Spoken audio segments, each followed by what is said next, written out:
नमस्कार, श्री स्वामी समर्थ सगळ्यांना। तर आपल्या चॅनलवरती जे व्हिडिओ मी अपलोड करत असते ते आपले वुलन मॅट रांगोळीचे व्हिडिओज असतात। म्हणजे प्रत्येक डिझाईनचे मेजरमेंट वगैरे कशी घ्यायची आणि डिझाईन ज्यांना येत नाही त्यांच्यासाठी बेसिकपासून ॲडव्हान्समध्ये त्या सोप्या शब्दात मला ते मांडता येते, तितक्या सोप्या शब्दात मी सांगण्याचा प्रयत्न करत असते। तर आजच्या व्हिडिओमध्ये आपण बघणार आहोत की ट्रेंडिंगमध्ये जे चालणारा आहे लोटस 5D 3D त्याचं मेजरमेंट वगैरे कसं घ्यायचं आहे। कारण मी बरेच प्लॅटफॉर्मवरती बघितलं की मेजरमेंट वगैरे कुणीच सांगितलेलं नाही आहे कसं घ्यायचं आहे। तो या व्हिडिओमध्ये आपण तेच बघणार आहोत की आपल्याला लोटस जे बनवायचं आहे ते ॲक्युरेट मेजरमेंट घेऊन कसं करायचं आहे ते। पण ह्याच्यामध्ये माझ्याकडून बऱ्याच चुका झालेल्या आहेत आणि त्या चुका तुमच्याकडून होऊ नयेत म्हणून व्हिडिओ शेवटपर्यंत नक्की बघा की काय काय चुका झालेल्या आहेत आणि तुम्ही त्या अवॉइड करू शकता। त्यासाठी आधी बघा आणि मग तुम्ही सुद्धा ट्राय करत असाल लोटस बनवायला तर त्या चुका अवॉइड करू शकता। त्यासाठी हा व्हिडिओ शेवटपर्यंत नक्की बघा। तर सुरुवातीला मी जे मेजरमेंट घेतलं होतं ते 12 इंच म्हणजे 1 फुटाचं आपल्याला लोटस बनवायचं आहे। त्या पद्धतीनं खालची जी बेस असतो बाजू असते पानांची ती सुद्धा 1 फुटाचीच करायची आहे।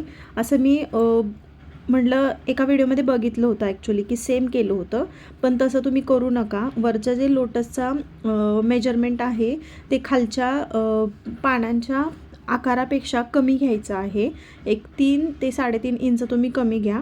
तर मी ते सेम केलं होतं आणि माझ्या लोटसला ते मॅच झालं नाही। दिसतंय व्यवस्थित पण दोन्ही सेम केल्यामुळं लोटसचा वरचा आकार आपल्याला व्यवस्थित करता आलेला नाही आहे। पुढे आपल्याला कळेलच। सेकंड थिंग की आपल्याला 1 फुटाचं लोटस बनवायचं आहे। त्याच्यासाठी मेजरमेंट घेताना जो बेस आहे तो मी डायरेक्टली 1 फुटाचाच केला तर आपल्याला तो जास्त ठेवायला पाहिजे आणि कट न करता शक्यतो आपल्याला आधी डिझाईन बनवायची आणि मग पूर्ण डिझाईन ड्रॉ झाल्यानंतर आपल्याला तो बेस कट करायचा होता।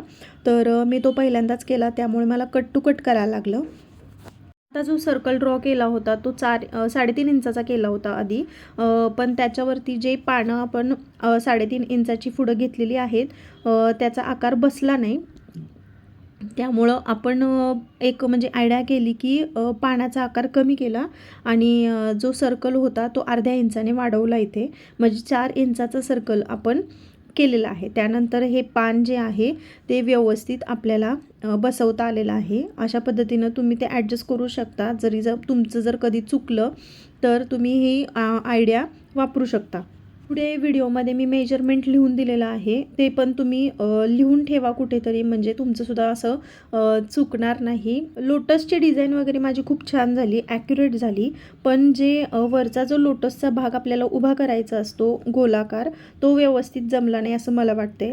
मी व्हिडिओ बघितले आणि आपणसुद्धा आत्ता व्हिडिओ जे बघतोय ना लोटसचे ते पूर्ण चुकीचे आहेत। म्हणजे ते दाखवतायत वेगळं आणि करतायत वेगळं, म्हणजे जे करतायत ना ते व्यवस्थित दाखवत नाही आहेत। त्यामुळे जे व्हिडिओमध्ये दाखवतायत ना ते एकदम ॲक्युरेट नाही आहे, त्याच्यावरती अजिबात तुम्ही विश्वास ठेवू नका। मी स्वतः मेजरमेंट घ्या आणि काढा।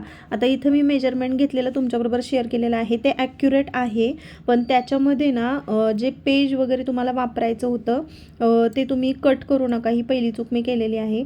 आणि लोटसच्या खालच्या बाजूचा जो पानांचा आकार आहे तो तुम्ही फक्त वाढवा, म्हणजे जे इथं मी 12 इंचचं घेतलं आहे तिथं तुम्ही 15 इंचाचं पान तयार करा। एकदम ॲक्युरेट तुमचं लोटस तयार होणार आहे। आता हे लोटस बनवताना मी आधी प्रॅक्टिस वगैरे काही केलेली नव्हती, त्यामुळे मी डायरेक्टली तुमच्याबरोबर शेअर केलं आणि त्या चुका करत गेले आणि त्यासुद्धा मी म्हटलं तुमच्या होऊ नयेत म्हणून तुमच्याबरोबर ह्याच व्हिडिओच्या माध्यमातून त्या शेअर कराव्यात। तर एकदम जवळून बघा 8 इंचाचा सर्कल आतल्या बाजूचा आहे, सॉरी बाहेरच्या बाजूचा जो मोठा आहे तो 8 इंचाचा घेतलेला आहे आणि पानांचा आकार जो आहे तो 3.5 इंचाचा आहे। त्यानंतर आपल्याला ह्याच्यामध्ये कलर फिल करायचे आहेत, ते कुठले कुठले केलेले आहेत त्यात सुद्धा मी लिहून ठेवलेलं आहे, जेणेकरून जेव्हा आपण कलर फिल करणार आहोत तेव्हा गडबड होऊ नये या हिशोबाने ते लिहून ठेवलेले आहेत। तर पुढच्या व्हिडिओमध्ये लोटसचा आकार कसा तयार करायचा आणि त्यात सुद्धा माझी एक चूक झालेली आहे ती सुद्धा मी तुमच्याबरोबर शेअर करणार आहेच। आपण सर्वजण ह्या गोष्टी शिकत आहे आणि शिकण्यातूनच आपण म्हणतो की चुका आपण सुधारतो। तर नेक्स्ट टाइम जेव्हा मी लोटस बनवेन तेव्हा ते लोटस ॲक्युरेटच होणार आहे हे मला माहिती आहे, कारण ही फर्स्ट चूक जी आहे ती मी रेकॉर्डसुद्धा करून ठेवली बनवलेली आहे, त्यामुळं जेव्हा करेन तेव्हा हे बघितलं जर मी कसं बनवायचं आहे, कसं मेजरमेंट घ्यायचं आहे, तर तेव्हा त्या चुका माझ्या रिपीट होणार नाहीत आणि तुमच्यासुद्धा होणार नाहीत. तर नेक्स्ट व्हिडिओमध्ये आपण बघणार आहोत की कलर कॉम्बिनेशन कसं करायचं आहे आणि त्याच पद्धतीने आपल्याला तार वगैरे कुठली यूज करायची आहे, कशी यूज करायची आहे, आपलंसुद्धा लोटस परफेक्ट दिसावं यासाठी कुठल्या चुका करू नयेत, टाळाव्यात, हे आपण नेक्स्ट व्हिडिओमध्ये बघणार आहोत.